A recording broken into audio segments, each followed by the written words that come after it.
Hi, everyone. This is Debbie Gatte with another episode of Can We Talk About It? Today, I have a guest who is going to be able to share with us some very important stories and firsthand perspective on questions that all of us seem to be debating and discussing today. And he's part of a very special campaign that we at the Philanthropy Roundtable have been proud to help support, which is a campaign to have a national park in the honor of Julius Rosenwald, an American Jewish philanthropist who worked in education in the segregated South. And my guest today is Bob Stanton, and he is vice chair of the National Park Campaign for Julius Rosenwald. He is also co-chair of the board that is actually overseeing the implementation of this park. And he is also very familiar with the National Park System because he's the former director of the National Park Service as part of the Department of the Interior. So welcome and thank you for joining us today, Mr. Stanton. It's a real honor and privilege to have you here. Well, thank you very much, and thank you for that gracious introduction. But the honor and pleasure is all mine for this great opportunity. Thank you. So I've read a little bit about your background, and of course, we've been following the story of Julius Rosenwald's philanthropic giving. You grew up. Let's go to the beginning of your story because it intersects with Mr. Rosenwald's story. So tell us where you grew up and what that part of the country was like at the time that you grew up there. Yes, I am a native son of Texas. And I grew up in one, if not the oldest community founded by African Americans shortly after the Civil War. It's known as Mosier Valley, Mosier, which is located roughly 15 miles from the federal courthouse in Fort Worth. And the time I was growing up, it was rural Texas. But with the tremendous growth between Dallas and Fort Worth, it was incorporated into the Fort Worth city limits, I guess, in the 60s. But all of my childhood and young adulthood was in segregated Texas. The schools were segregated, public parks were segregated, restaurants and other public accommodations. So that has instilled in me a great appreciation for those who have struggled over the many, many years to provide equal educational opportunities for our young people. But again, I grew up in segregated Texas, and as you may know, your history, as I'm sure you do, that the public accommodations throughout the South were not open to all until President Johnson, my native Texan, signed the Civil Rights Act of '64. But I should go back to 1954 when the Supreme Court ruled unanimously in 1954 in the Brown versus Board of Education, that the doctrine of separate but equal has no place in accordance with the letter and the spirit of the 14th Amendment. But that decision was rendered in 1954, outlawing segregation in public education.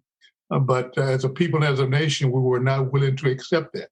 Texas did not integrate its public schools until the late 60s. So this is something that actually people don't talk very much about today, at least not people that I encounter day to day. And I want to ask you a little bit about this idea of separate but equal and to talk about what separate but equal actually meant in practice when it came to education. And what can you share about what that was like to be in a system that was labeled separate but equal? Yes. I'll be forthright here. The United States Supreme Court have handed down in the history of our country many major decisions. But perhaps the most insidious of all was the Dred Scott decision. Mm-hmm. But running next to it, in my judgment, was the doctrine that it rendered in 1896, that the doctrine of separate but equal was determined by the Supreme Court to be constitutional. But I would tell you quite candidly, there was absolutely nothing equal under that doctrine. And consequently, public schools, particularly throughout many of the southern states, were provided on a separate but equal basis. And I attended my elementary and secondary schools under those conditions. And the quality of the schools, the equipment and supplies were in no way equal. I attended a two-room school in Mosher Valley with outside comfort facilities, hand-me-down books, hand-me-down desks, and what have you. So it left a stain on me, but it did not dampen my spirit in terms of the importance of education. And that is a very interesting comment to maybe segue into my role with the National Park Service, in that it provides opportunities for individuals to become aware of our history. And in the National Park System, the story about the integration of public school is told at the Brown versus Board of Education historical site in Topeka, Kansas. That was the basis of the 1954 decision. But again, as I said before, we did not embrace the letter and the spirit of it, of that decision in 1954. So in 1957, when 9 of my contemporaries attempted to integrate Little Rock Central High School in Little Rock, Arkansas, they were met with resistance. And President Eisenhower had to protect them with military troops as they entered the front doors of the school. That story is told perpetually at the Little Rock Central High School National Historic Site. So the Park Service has had a long role in interpreting our struggle of providing equal opportunity to all of our citizens. I have not been to this site in Little Rock. I've, of course, seen the images and the footage from the time, but to go there, I think, would be an especially meaningful experience. I'm grateful that these locations have been preserved and that we can all actually remember what the struggle has been, what the story has been, and how much progress we've made since then. I'm thinking now of Julius Rosenwald and thinking about you when you were in the separate but equal system. And what was it that Mr. Rosenwald brought to the problem to help solve it? What was the Rosenwald School campaign?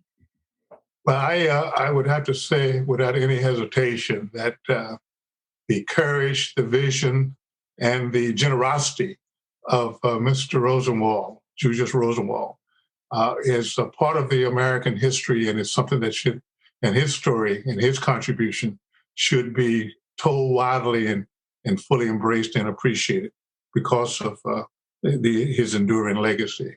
But Mr. Rosenwald's involvement with supporting opportunities for African Americans predated the 54 Supreme Court decision or Brown versus Board of the Little Rock. He and the preeminent historian, Dr. Booker T. Washington, the founding president of Tuskegee Institute, now Tuskegee University, resulted in a conversation between Mr. Rosenwald and President Booker T. Washington, in which Booker T. pointed out to Mr. Rosenwald, who at that time was president of Sears and Roebuck in Chicago, he pointed out to him the plight of African Americans, young people who were not having full educational opportunities, particularly throughout the rural South. And he and Mr. Rosenwald reflected on that, and they came up with the idea that maybe if Mr. Rosenwald were kind enough to make some initial funding available, perhaps the parents of these children, as well as the responsible school district, would come together in a partnership to provide educational opportunities in rural South. So they started out with 5 schools throughout Alabama, which ultimately resulted in Mr. Rosenwald supporting, through challenge grants, the construction of roughly 5,000 schools throughout 15 states, including my home state of Texas, that had, in the history of the Rosenwald schools, I think about 400 schools. So I'm sure that many of my relatives and friends and others attended some of the Rosenwald schools in the state of Texas. But it is a magnificent story. And out of the Rosenwald School became some of our outstanding leaders. For instance, Maya Angelou is a graduate of the Rosenwald schools. Eugene Robinson, the noted writer for the Washington Post, and certainly our all-time hero, the late Honorable John Robert Lewis, a graduate of a Rosenwald school in Alabama. But in addition to the schools, he provided financial support for scholars, for historians, poets, medical doctors, et cetera, who wanted to further their education through what we call the Rosenwald Fellows Program. And if you were to look at the roster, you'd be really impressed with those whom he's touched. But I might say in conclusion that I am a direct beneficiary of Mr. Rosenwald, in that he also contributed to many of our historically Black colleges and universities, as well as contributing to the NAACP as it was developing its case that it presented and was successfully argued by Thurgood Marshall before the Supreme Court in 1954. So his legacy, his contributions are just tremendous. Yeah, so we have come together as private citizens under the leadership of our founder, if you will, Dr. Dorothy Cantor, to pull together a campaign that would advocate for national recognition of Mr. Rosenwald and the Rosenwald School. And that campaign is very active and is generating tremendous support nationwide. It is an important story. It's a story that I hope more people will know. I understand that Mr. Rosenwald himself was not somebody who sought the public eye or who put his name on things. And so that is correct. Extremely meaningful that there are a group of people who are making sure that his contribution is understood, known, and never forgotten. And I'm looking forward personally to going to see those sites. Okay, fine. I'm going to take you back to after 1954. And as you said, there was a Supreme Court decision, but there was resistance, and there wasn't necessarily an automatic one day it's this way, the next day it's this way. And it's definitely been a process. For those of us who did not live through that period and did not witness it ourselves, what are, the 2 or 3 things that you think we should all know about what that period, what it was like to live through that period, especially from the perspective of someone who was in a segregated system that was now watching integration happen and not happen with welcome arms? I would have to applaud the courage and the steadfast love of the parents and the guardians of the children who experienced segregated, unequal facilities, and that they wanted to support any measure through legislation, through administrative action, to try to provide better opportunities.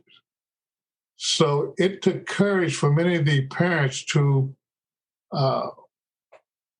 support lawsuits against school districts in their respective areas, arguing for equal opportunity, better educational opportunity for their children. And many of these parents and guardians worked for people who were on the school boards, but they were willing to take them to court to argue for better educational opportunities. And there were 5 schools that ultimately figured into to the Brown versus Board of Education decision. But one that stands out in my mind is Robert Moton School in Farmville, Virginia. And it was a young lady by the name of Barbara John, who was age 16. She led a student protest regarding the deplorable condition of the school in Farmville. And that argument, that case, figured into the Brown versus Board of decision. But Farmville also stand in my mind. But when the Supreme Court handed down a decision in 1954, there was massive resistance to the integration of schools in that part of Virginia. In fact, throughout the state of Virginia, whereas that they closed down all the schools as opposed to integrate it.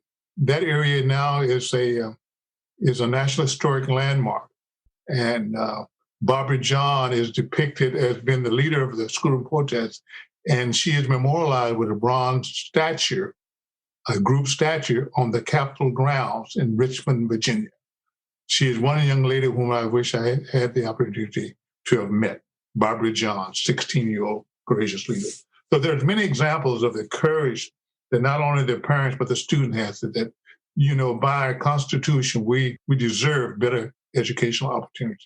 So the lessons of today is for our young people to understand the struggles of our foreparents, so that they would understand that they too should be persistent in pursuing their educational development. And if a person is inclined to drop out of elementary school, middle school, or secondary school, just reflect on the struggles that their predecessors had. And hopefully from that, they'll be encouraged to continue their educational development. And again, I think it's a lesson from Mr. Rosenwald for leaders of today. Join with parents, join with other organizations, join with educational leaders, and provide the best educational opportunities for our young people to the extent possible. Well, Mr. Stanton, you really made the most, obviously, of every opportunity that was given to you. I read your very long and very accomplished background, and you clearly had a very long and successful career in public service. The National Park System is clearly something that is near and dear to your heart. I see it jump out on the page. And it is a pleasure to see that success, given where we started your story and how you described the two-room schoolhouse that you were in. As you think back, what are some of the things that you embraced, or some of the principles that you told yourself that helped you go from that two-room schoolhouse to this very illustrative bio that you have? Well, you're very kind, but a remarkable opportunity, a tremendous rewarding journey with the National Park Service, where I spent 35 years, notwithstanding I had started earlier as a seasonal ranger in Grand Teton National Park in Wyoming. But I must tell you that I owe my career to the courageous, the visionary Secretary of the Interior at the time that I first worked as a seasonal ranger in 1962, the late Honorable Stuart Lee Udall.